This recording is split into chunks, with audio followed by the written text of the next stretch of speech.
Thank you for having us here. Just want to say a few words about our son. He grew up in Maryland, actually. We kind of locals. All my kids grew up in the States, and he graduated high school last year, 19 years old. Decided to volunteer to the IDF to do a noble thing, actually, to protect the residential areas, to protect the kibbutz, and his base was bombarded. He was attacked. He was surrounded by 20 terrorists. He tried to conduct the long-range fight with them, but there was too many. And ironic thing that the name of the base is White House. So the White House is an art gallery. It's an old Turkish building next to Kibbutz Nir Oz. And it's a small post, actually, next to this art gallery, protecting the Nir Oz. And Ronan's son, Omer, actually was part of that base as well. So few soldiers, they were dispatched into the border, and my son stayed at this post, guarding the small base, along with two non-combatants. And when the soldiers came back into the base, they discovered that two non-combatants were killed and he was missing. So they took him. So that's basically our story of what happened on October 7th. Thank you very much. And Yael, would you like to comment yourself?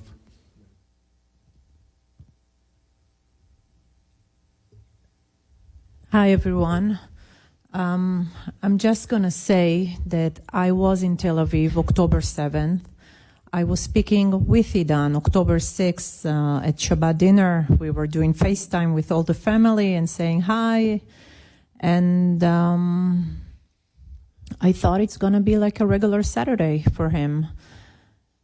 And at few minutes before 7 a.m. when he called me and he told me, Mom, we are getting a lot of bombs and it's like war here. I'm seeing stuff, like terrible stuff. I was so surprised that something like that could happen, you know. Everything seems like fine, you know. I'm thankful that I spoke with him before they took him. And that's it. I'm just hoping that he will come home to us. And yeah. Thank you. Thank you. And again, each of you are just so cherished by us and so appreciated by your courage of being here. We will now be proceeding with questions. And in lieu of questions for myself, just a statement, then I'll give more time to our colleagues who are here. But I want to, and we'll begin with Councilwoman Manning in a second. But I want to point out that I believe that indeed Chairman Mike McCall was correct. We need to stand together to eliminate and defeat Hamas, the puppets of Iran, for the people of Israel. But it's also for the people of Gaza. It's for the people of the West Bank. It's not just for just some specific. It's broad. We know it's for the people of the United States. It's people for across Europe, Asia, and South America who have been kidnapped and are being held. And indeed, the Kin family is correct. It's an international community is what's being faced and being challenged. And to me, sadly, the world is in a conflict we didn't choose. And it's a conflict between dictators, rule of gun, invading democracies with rule of law. It began on February 24, 2022, with the invasion of Ukraine by war criminal Putin. And then it proceeded to October 7th with the invasion of Israel, ironically, on Putin's birthday. And we've just got to take this so seriously that indeed, in Iran, they chant, sadly, for the people of the world, but it is very clear, and it's death to America, death to Israel. And I was just last week in Yerevan, Armenia, meeting with the Organization of Security and Cooperation in Europe, And it was explained we had delegations from 50 countries, that it may be Israel and America now, but it's them ultimately. It's the world, international community. So we must be together. And that's why it's so inspiring to see Democrats and Republicans working together, because we do understand this. And I now refer to Congresswoman Kathy Manning of North Carolina. Thank you, Mr. Chairman. I just want to point out something that has become apparent as we have listened to each of you tell your story, and that is that none of your sons had to be there. All of your sons were Americans who could have chosen to stay in their safe, comfortable homes right here in America. But they know the story of the Jewish people. They know that our 2,000-year history has made it so critically important that we have one country in the world that will always take in Jews when they are persecuted in times of stress. And I think it's particularly important to note that each of your sons chose to do their part to secure a Jewish homeland at a time when we have rising anti-Semitism, when we have anti-Semitism around the globe and anti-Semitism in this country, unlike anything we have ever seen before. And since October 7th, prior to October 7th, our anti-Semitism in this country was at a crisis level.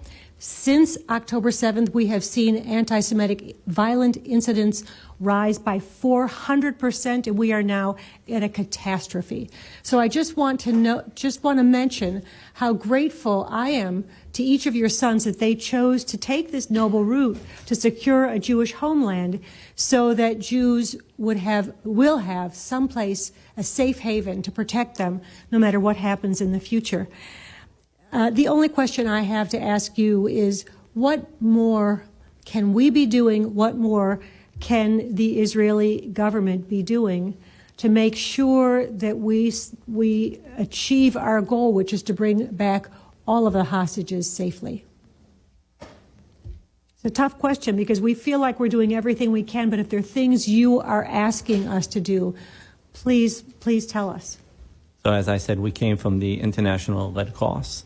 Keep the pressure on them. They need to be vocal and say to everybody what is happening. That is A. B, also the people of the United States need also to convey the message to the government of Israel that they believe, U.S. people believe, that this is the #1 topic on the agenda for them as well, and to keep the Israeli government focused on this topic, release of hostages before anything else.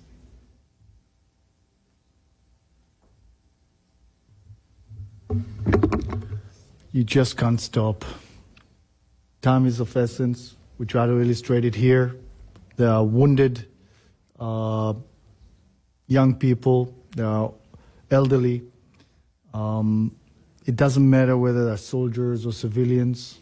As far as we're concerned, there are kids. There are our kids. They need to come home. And this has to be on top of mind. It has to be discussed.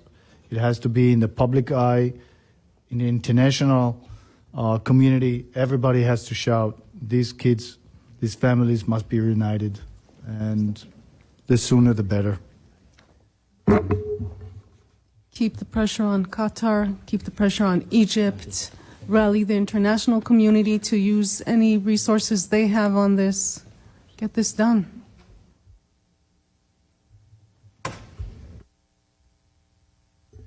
Thank you, Congresswoman Manning. And we now proceed to Congressman Darrell Issa of California.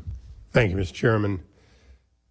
One of the advantages of my age is that when someone says never again and never remember and never forget, I think to October 7th as the 50 years since the sneak attack in the Yom Kippur War.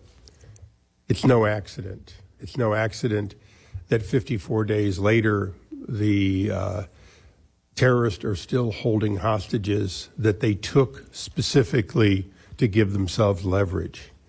I think it's no doubt for any of us that it was only through the United States supporting its ally Israel and Israel's aggressive action that brought the pressure that has brought some home.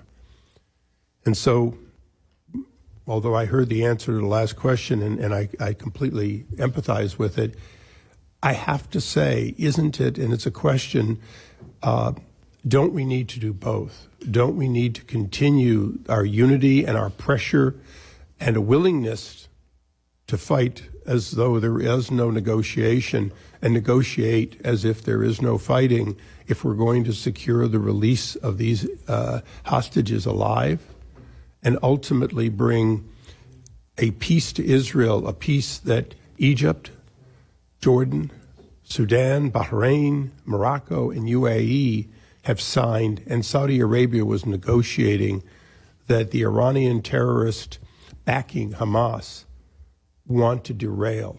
And so I ask that as the toughest question to ask a family is there something you want us to do other than do both? Do all of the above. Never forget. Never give up on the force it takes to pressure them to release the hostages. Never quit negotiating. And never forget that this cannot be allowed to happen again 50 years later by the act of these terrorists. So that's a hard question to ask you, and I'm asking almost the mirror of the last question. Don't we have to do both?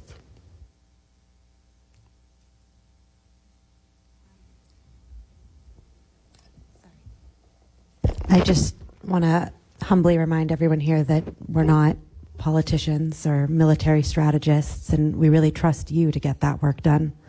All we can do is continue to tell our stories and continue to carry this pain and ask you to keep doing everything you're doing. Thank you. Thank you. And that's what I'm suggesting, is that everything we've done, the unity that we've shown in Congress and with an administration, the pushback on Iran's policies of spreading around the world false narratives, it seems that we have to do all of that. But I in a sense, as we go forward with what might be many more days or weeks before all the hostages are freed, and months or even longer before Hamas is eliminated from all of the world, but particularly from Gaza, I want to hear it, because I so much want to be supportive of what you, as citizens of Israel and suffering family, want, because your priorities should be our priorities. Congressman Issa, I will keep going on. We are here for these hostages. That should be everyone's priority. And I have spent 6 weeks coming to the Hill and speaking with people, leaders on both sides, people who unanimously say the number one priority is to release these hostages. The people here today are also Americans. So they come to you as American parents of Americans. They come to you as supporters and parents of Israelis. But the one thing that we have all understood is that we can't answer your question how we want to, in the sense that we individually can, but we are here representing hostages. We are representing lives, and we don't have the answers. But what we're here to do is tell the stories and have you continue to tell these stories, please, and bring us back until they are home so that no one is resting, which we don't think anyone is. But when you ask that question, we all are fixers, but we can't fix this. But what we're all here is these people, because they are the parents. Their sons, who could be my son, are somewhere in the dark in Gaza. So what I think is the guiding light here is that we need to get these hostages out. We need to bring these people home to their loved ones.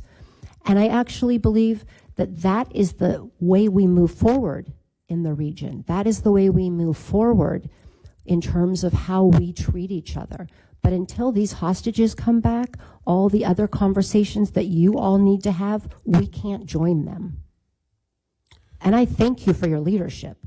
And I thank you, but we implore you to keep that pressure going so that their sons, who could be my son, will be home really soon. Then I will, in the alternative, give you my pledge that I, as one member of Congress, will push to make sure that the Congress never quits until every hostage is returned home. Thank you for your stories. Thank you very much, Congressman Issa. And I want to commend Congressman Issa. His heritage is from the Middle East.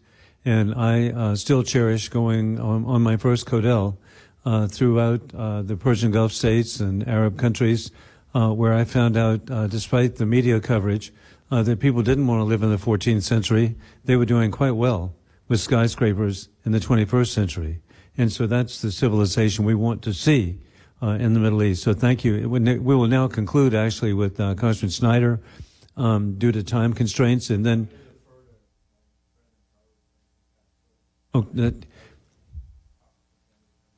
Here. And as we conclude, I'd like to have everyone reassemble behind the table for a picture with members of Congress and our very cherished guest. Sure. Thank you, Chairman. And I want to express my sorrow for all of the parents and family members who are going through this situation, and want you to know that I share your concern that the release of hostages should be the number one priority. I know that you aren't here to be political or to take sides one way or another on politics. I have been critical of the Netanyahu government because I feel as though they were not prioritizing the release of hostages for the first month or so. I don't expect any comments on that, just to let you know. I am on the Foreign Affairs Committee, but not on this subcommittee, but wanted to come here because, first, to pay my respects and to let you know the entire Congress has the hostages on their minds. But also to let you know that we're going to stay on, and that we have, all of us unanimously, I believe, called for the release of hostages and demanded that Hamas release the hostages. I yield back, Chairman. Thank you very much, Congressman Castro. And again, we're just so grateful for your courage being here. And we want to thank the valued guests who are here. I want to thank the members of Congress who are here. You can see it's heartfelt. By Republicans and Democrats to stand with you and stand for the release of the hostages kidnapped so mercilessly. As we now proceed, we are conclude.